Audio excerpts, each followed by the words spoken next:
This just took it. It's over the top to me. This is just really senseless. Yeah, a Tampa woman says her elderly parents barely survived a bullet flying through their house. Now at 6, why she says what's happening at a nearby park is to blame. Good evening. I'm Brendan McLaughlin. And I'm Wendy Ryan. Thanks for joining us. That shooting happened a week ago today. A man fired at a park ranger at the Quayne Doster Community Center in the Port of Tampa. As our Jeff Butera reports, neighbors say a group of drug dealers have taken over that park, and violence is spilling into nearby streets.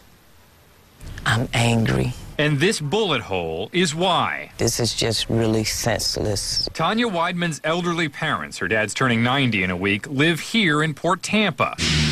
A week ago, a park ranger was about to cite someone at the Quayne Doster Community Center across the street when that person started shooting. They missed the park ranger. That shows the impact of where it went through the window. But as you can see in this series of pictures, they hit Tanya's parents' house instead. Went just above his headboard. The bullet barely missed her parents. Now, Tanya and the people who live in this neighborhood say a bullet starting right here and going into a window across the street, not an isolated incident.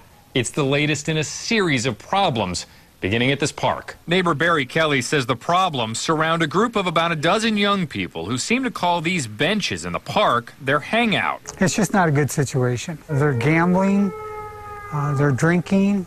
The profanity is not very good with all the kids trying to be out in the playground. Tanya says they're dealing drugs and intimidating the neighbors, and it's now escalated to violence. I don't think they care about the consequences of their actions. She took action Thursday, complaining to City Council. Friday, I called the city and found out in response, TPD will ramp up enforcement efforts in this park.